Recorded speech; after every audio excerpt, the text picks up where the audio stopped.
ابتدا ہے رب جلیل کے ببرکت نام سے جو دلوں کے بھید خوب جانتا ہے۔ تمام ویورز کو السلام علیکم۔ دوستو، آج ہم سیر کرنے والے ہیں اس کنٹری کی جسے صاف ستھرا رہنے کا جنون کی حد تک شوق ہے۔ یہ موناکو اور ویٹیکن سٹی کے بعد 23 کلومیٹر چوڑی اور 42 کلومیٹر لمبی دنیا کی تیسری چھوٹی اسٹیٹ ہے۔ گجر خان جتنا یہ چھوٹا سا ملک نیوزی لینڈ کے بعد دنیا کا دوسرا بڑا بزنس فرینڈلی کنٹری ہے۔ حکومتی ریٹ کا یہ عالم ہے۔ حکومت نے 2020 میں ماسک لگانے کا حکم دیا تھا اور لوگ اب تک چہرے پر ماسک چڑھا کر پھر رہے ہیں۔ یہ دنیا کا واحد کنٹری ہے جس کی 92% آبادی اپنے گھروں کی مالک ہے اور یہ گھر حکومت نے انہیں بنا کر دیے تھے۔ تمام شہریوں کے لیے ملٹری سروسز لازمی ہے، چنانچہ اگر آبادی 6 ملین ہے تو فوج بھی اتنی ہی ہے۔ یہاں مردوں کو لمبے بال رکھنے کی اجازت نہیں ہے۔ یہ ایشیا کے ایماندار ترین لوگ ہیں۔ 5 پیسے وصول کر کے رہیں گے اور 10 پیسے بھی واپس کریں گے۔ یہ دنیا کا واحد ملک ہے جہاں 4 انچ جگہ بھی گھاس کے بنا نظر نہیں آتی۔ یہی وجہ ہے کہ یہاں سال کے 365 دنوں میں سے 170 دنوں کے قریب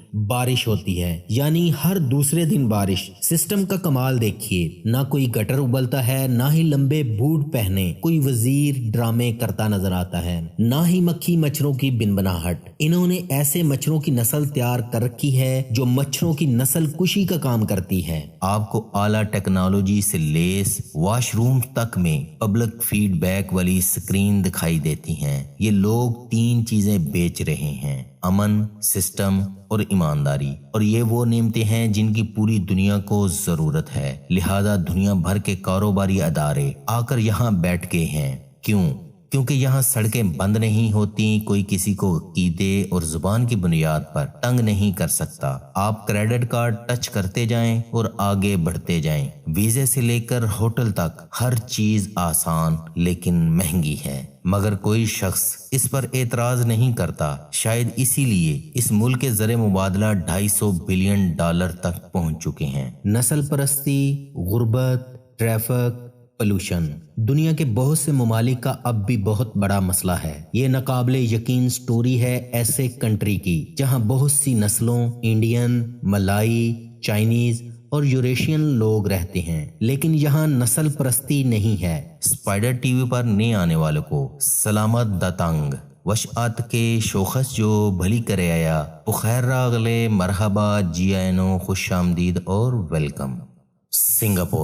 سنگاپور ایک جنوب مشرقی ایشیائی جزیرہ نما ملک ہے جو ملائیشیا کے جنوبی ساحل پر واقع ہے۔ اس کی بندرگاہ دنیا کی مصروف ترین بندرگاہوں میں سے ایک ہے اور یہ بقیہ جنوب مشرقی ایشیا کے لیے ایک گیٹ وے کا کام کرتی ہے۔ سنگاپور بنیادی طور پر ملک نہیں، یہ ایک سٹی اسٹیٹ ہے۔ یہ دنیا کا سبز ترین اور انڈور آبشاروں کا سب سے بڑا ملک ہے۔ اپنے جدید انفراسٹرکچر، متنوع ثقافت اور سخت قوانین کے لیے جانا جاتا ہے۔ سنگاپورین دھیمے مزاج کے ہمدرد لوگ ہیں، شور نہیں کرتے، اونچی آواز میں بات نہیں کرتے۔ آپ کسی سے ایڈریس پوچھیں، وہ آپ کو آپ کی منزل پر پہنچانے کی مکمل کوشش کرے گا۔ ساؤتھ انڈین یہاں ہر طرف چھائے ہوئے ہیں۔ جس گلی، بازار، مار روڈ سے بھی گزریں، آپ کا سامنا ایک ہندوستانی سے ضرور ہوگا۔ پورا سنگاپور بھلے کچھے پہن کر پھرتا ہو، لیکن ہندوستانی اپنا مکمل لباس پہننا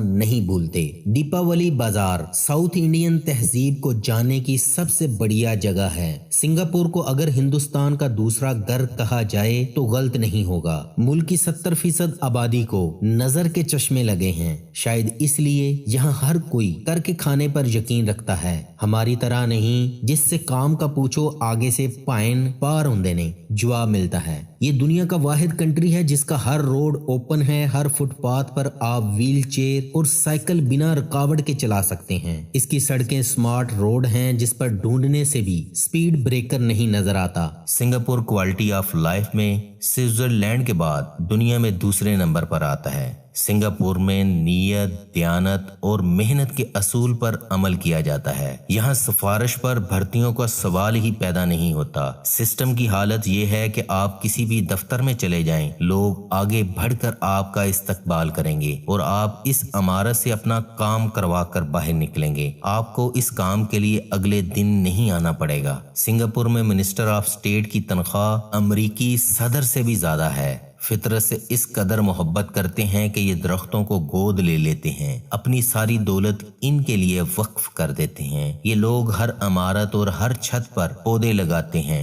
70 मंजिला इमारत की छत पर भी पार्क होगा। इनका बोटेनिक गार्डन 150 साल कदीम है और ये आलमी सकाफती विरसा भी है। बहुत से ममालिक में कचरे से आलूदगी पैदा होती है जिससे शहर की फिजा में बदबू फैलती है, लेकिन सिंगापुर में ऐसा नहीं होता क्योंकि ये कचरे को जलाकर बिजली बनाते हैं और वेस्ट को मैन मेड आइलैंड में डंप करते जाते हैं और इस पर जंगल उगा देते हैं। चुनाचे हम सिंगापुर को ग्रीन दुबई कह सकते हैं। जमीन कम है, लिहाजा ये फैक्ट्रियां भी मॉल्स की तरह उफकी बनाते हैं। कोका कोला का प्लांट भी कैप्सूल की तरह जमीन से आसमान की तरफ है और ये किसी भी जाविये से फैक्ट्री दिखाई नहीं देता। दुनिया भर में कचरा ठिकाने लगाने के लिए डस्टबिन होते हैं, लेकिन सिंगापुर ने डस्टबिन खत्म कर दिए हैं। क्यों? क्योंकि ये सफाई के इस लेवल पर चले गए हैं जहां कोई शख्स किसी जगह कोई चीज फेंकता ही नहीं, और अगर कोई शख्स ये गलती कर बैठे तो पुलिस उसे फौरन गिरफ्तार कर लेती है और इसके बाद उसे $300 जुर्माना भी अदा करना पड़ता है। पुलिस सब्ज रंग की चमकदार जैकेट पहनाकर उसे एक इलाका दे देती है और ये अपने जुर्म की नोयत के मुताबिक वो इलाका चमका कर साफ करता रहता है और इसे ये खिदमत सजा पूरी होने तक सर अंजाम देना पड़ती है। यूं सिंगापुर दुनिया का साफ सुथरा कंट्री बन चुका है। ये मुल्क मुतअद्दिद आलमी म्यार के अजायब घरों, गैलरियों और दीगर सकाफती इदारों का घर भी है जो दुनिया भर से आने वालों को अपनी तरफ मुतवज्जो करते हैं। सिंगापुर में कुछ मशहूर पुरकशिश मकामात में सिंगापुर जू और आर्चिड रोड शॉपिंग डिस्ट्रिक्ट शामिल हैं। इसके सेंट्रल बिजनेस डिस्ट्रिक्ट से ज्यादा कहीं भी आपको इस कौम की जदीद जिंदगी के आसार नहीं मिलेंगे, जहां चमकदार और ऊंचे दफातर के टावर हैं। हजारों बैनुल अक़वामी कंपनियों के हेडक्वार्टर का मस्कन ये मुस्तकबिल की मिसाली दुनिया है जिसका ख्वाब इसके बानी वजीर आजम ही देख सकते थे। पूरा मुल्क शॉपिंग सेंटर और होटल है। सिंगापुर में रोजाना 2 नए रेस्टोरेंट और 2.5 दर्जन कंपनियां खुलती हैं। च्युइंगम आज भी इस मुल्क में बैन है, लेकिन इसका हरगिज ये मतलब नहीं मुल्क में च्युइंगम मिलती नहीं है। ये मिलती हैं मगर ये आम रवायती च्युइंगम नहीं होती। ये आम टॉफी की तरह मुंह में घुल जाती हैं। ट्रैफिक पूरी दुनिया का मसला है, लेकिन यहाँ सिर्फ महदूद तादाद में ही लोग कार इस्तेमाल कर सकते हैं क्योंकि लोग पब्लिक ट्रांसपोर्ट का सहारा लेते हैं। पब्लिक ट्रांसपोर्ट साफ सुथरी, पूरा शहर मेट्रो ट्रेन से मुंसलिक है। प्लेटफॉर्म पर पटरी के साथ शीशे की दीवारें और गेट हैं। ट्रेन रवाना होने से पहले ये गेट बंद हो जाते हैं। ये बंदोबस्त मुसाफिरों की सेफ्टी के लिए किया गया है। सिंगापुर दुनिया के उन ममालिक में से एक है जहां खुदकार बसें भी चलती हैं। तमाम सरकारी और गैर सरकारी इमारतों में इबादत की जगह हैं और आप इनमें अपने अपने मजहब के मुताबिक इबादत कर सकते हैं। लेकिन सवाल ये है, क्या सिंगापुर हमेशा से ऐसा था? इसका जवाब है नहीं। ये मुल्क 60 साल पहले दलदली जमीन था और यहाँ के लोग पेट का दोज़ख भरने के लिए बहरी जहाजों के चूहे खाने पर मजबूर थे। सिर्फ मुल्क का अमीर तरीन तबका ही तालीम हासिल कर सकता था। इस मुल्क की आधी से ज्यादा आबादी नाखानदा थी। मलेशिया के जर्नैल इनसे तंग थे। इन्होंने इसे अपने से जुदा कर दिया और यूं सिंगापुर आजाद हो गया। ये कुदरत की तरफ से सिंगापुर के लिए पहला तोहफा था। दूसरा तोहफा अल्लाह ताला ने इसे ली कुआन यू की शक्ल में दिया। ली कुआन यू सिंगापुर के वजीर आजम बने। उन्होंने 1965 में कहा, फ्री सोसाइटी का क्या मतलब है? क्या इसका ये मतलब है कि सियासतदान, ब्यूरोक्रेसी, जर्नैल लूट खसूट के लिए आजाद हैं और अवाम भूखे और चाहे रहने पर मजबूर हों? इसका यकीन मुहकम था कि करप्शन के खात्मे के बगैर सिंगापुर तरक्की नहीं कर सकता। इसने करप्शन की सजा मौत कर दी। इसने करप्ट अनासर को दफा का भी हक नहीं दिया और दुनिया भर में सबसे ज्यादा फांसियां सिंगापुर में दी गईं।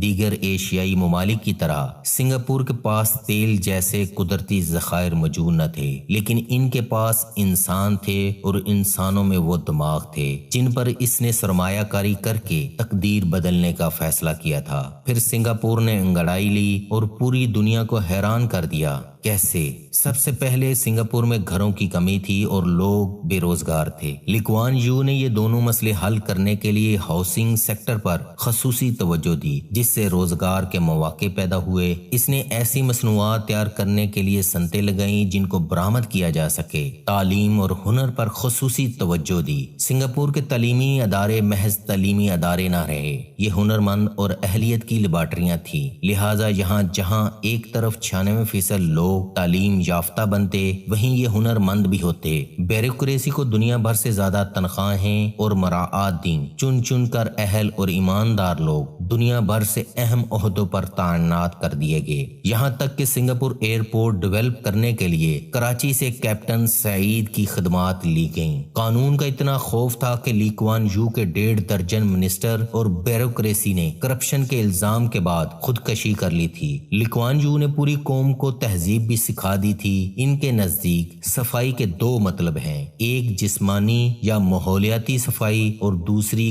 करप्शन फ्री हुकूमत और माशरा जहां करप्शन को बिल्कुल बर्दाश्त नहीं किया जाता। हाथों की सफाई को कानून बना दिया, थूकने पर पाबंदी लगा दी। सिंगापुर दुनिया का वाहिद मुल्क है जिसमें आज भी आप अगर किसी सड़क या अवामी जगह पर थूकते, पान की पीक गिराते या नाक साफ करते पकड़े जाएं तो आप सीधे जेल जाएंगे। मुल्क में हर किस्म के एहतजाज पर भी पाबंदी लगा दी गई ताकि सड़कें, गलियां और बाजार हर वक्त खुले रहें। मजहब को जाती मसला बना दिया। सिंगापुर में नस्ली इम्तियाज का खात्मा कर दिया गया, जिससे मुल्क में अमन कायम हो गया। ली कुआन यू ने पूरे मुल्क में इंफ्रास्ट्रक्चर बिछा दिया। पीने का साफ पानी हुकूमत सप्लाई करने लगी। आप किसी भी टूंटी का पानी आज भी पी सकते हैं। ताहम वसाइल की बचत को लाजम करार दिया गया। फालतू लाइट और जलता हुआ चूल्हा गुनाह समझा जाने लगा। यही वजह आज बिजली और गैस की लोड शेडिंग का तस्वर तक नहीं है। ली कुआन यू ने अपना मुल्क पूरी दुनिया के बिजनेसमैनों के लिए खोल दिया। कोई कहीं से भी आ सकता था और मुल्क में काम कर सकता था। बस एक शर्त थी, इसके पास पैसा और तजर्बा होना चाहिए। मसलन भारत के मुश्ताक अहमद ने 1971 में सिंगापुर में अल मुस्तफा स्टोर बनाया, लिहाजा ये अब तक खरबपति बन चुके हैं और किसी ने आज तक इसे तंग नहीं किया। 1978 में चीन के अजीम लीडर डेंग शाओपिंग ने ली कुआन यू से मुलाकात करके कामयाबी के गुर सीखे और इनको चीन में नाफज कर दिया। चीन सिंगापुर के कामयाब माशी मॉडल को फॉलो करके दुनिया की अजीम माशी ताकत बन चुका है। चीन और सिंगापुर दोनों मुल्कों की तरक्की और खुशहाली इस बात का ठोस सबूत है कि जब तक किसी मुल्क का निजाम साफ, शफाफ, मसाफी ना हो, जिसमें कानून की हुक्मरानी ना हो, जहां पर मेरिट को तरजीह न दी जाती हो, वो मुल्क कभी तरक्की नहीं कर सकते। और 20 साल बाद सिंगापुर दुनिया की कामयाब और तेजी से तरक्की करती रियासत बन चुकी थी। सिंगापुर में आयन और कानून की हुक्मरानी है। हर शख्स को यकीन है अगर किसी ने कानून को तोड़ा तो वो सजा से कभी नहीं बच सकेगा। आज सिंगापुर पर्सनल सिक्योरिटी, बुलंद मियार जिंदगी और आलमी शहरों की रैंकिंग में सबसे ऊपर है। सिंगापुर और फिनलैंड दुनिया का बेहतरीन तालीमी निजाम चला रहे हैं। सिंगापुर तालीम पर 20 अरब डॉलर खर्च करता है। आला तालीमी काबिलियत के बायस ये खुद भी कमा रहे हैं और मुल्क को भी कमा कर दे रहे हैं। वो आज अपने मुल्क की मैशत को इतना अरूज पर ले गए हैं कि आज 719 मुरब्बा किलोमीटर पर फैला ये मुल्क 701 अरब डॉलर की बरामदात कर रहा है, यानी इसका फी किलोमीटर 1 अरब डॉलर की बरामदात करता है। 1960 में सिंगापुर की फीकस आमदनी 427 डॉलर थी। अब इसकी फीकस आमदनी 1,31,000 डॉलर है। इसीलिए इसका पासपोर्ट दुनिया का सबसे स्ट्रॉन्गेस्ट पासपोर्ट है। इसका एयरपोर्ट दुनिया का नंबर 1 एयरपोर्ट है, जिसमें इंडोर पार्क, स्विमिंग पूल तक बने हैं। सिंगापुर एयरलाइन का शुमार इस वक्त दुनिया की बेहतरीन एयरलाइन में होता है। इसका اپنا دفاعی نظام ہے، بہترین لوکیشن کی وجہ سے سنگاپور دنیا کا ٹریڈ سینٹر بن گیا اور خوبصورتی کی وجہ سے ٹورسٹ کے لیے پرکشش ہے۔ سنگاپور ایک متنوع ملک ہے جس میں ایک بھرپور ثقافتی ورثہ ہے۔ بہت سے لوگ ایک سے زیادہ زبانوں پر عبور رکھتے ہیں۔ مالے، مینڈرن، انگریزی اور تامل سنگاپور کی قومی زبانیں ہیں۔ سنگاپور میں سب سے زیادہ بولی جانے والی زبان انگریزی ہے، جو تعلیم، کاروبار اور حکومت کے لیے بنیادی زبان کے طور پر استعمال ہوتی ہے۔ تاہم مینڈرن بڑے پیمانے پر بولی جاتی ہے، خاص طور پر سنگاپور کی چینی کمیونٹی میں اور تامل ہندوستانی کمیونٹی میں بولی جاتی ہے۔ مختلف قومیتوں کے لیے مختلف علاقے مختص ہیں۔ چائنا ٹاؤن میں ہر طرف چینی باشندے دکھائی دیتے ہیں۔ ان علاقوں میں کچھوے سے لے کر سانپ، سور، کتے تک کھائے جاتے ہیں اور کیمپونگ گیلم میں ملائی خاندان اپنی تمام تر روایات کے ساتھ آباد ہیں۔ آرچرڈ روڈ پر مالز اور ریسٹورانٹ ہیں، جبکہ ایورٹن پارک کافی ہاؤسز اور آئس کریم پارلر کے لیے مختص ہے۔ لٹل انڈیا میں بھارتی، بنگلہ دیشی اور پاکستانی رہتے ہیں۔ آپ کو وہاں جا کر محسوس ہوگا میں پاکستان یا انڈیا کے کسی محلے میں گھوم رہا ہوں۔ اور پورے ملک میں ساؤتھ انڈین دال بھی مل جاتی ہے اور حلال کھانے بھی۔ تاہم کسی بھی ملک کی طرح سنگاپور کے اپنے چیلنجز اور مسائل ہیں۔ سنگاپور دنیا کے چوتھے مہنگے ترین شہر کے طور پر درجہ بندی کرتا ہے۔ سنگاپور میں رہائش، فوڈ، ٹرانسپورٹ بہت مہنگی ہے، خاص طور پر رہائش۔ سنگاپور کے شہر کے مرکز میں ایک بیڈ روم والے اپارٹمنٹ کا اوسطاً ماہانہ کرایہ تقریباً 2000 سے $4500 تک ہے۔ بعض اخراجات جیسے صحت کی دیکھ بھال اور تعلیم سنگاپور میں دوسرے ممالک کے مقابلے میں زیادہ سستی ہیں۔ ملک کی ڈومین نیم SG اور ڈائلنگ کوڈ +65 ہے۔ آج سنگاپور گورننس کے حوالے سے دنیا کا بہترین ماڈل ہے۔ اس کی ترقی کا انحصار جدید ٹیکنالوجی، ٹیکس کی کم شرح اور بیرونی سرمایہ کاری کے لیے انتہائی سازگار ماحول ہے۔ Why is Marina Bay famous؟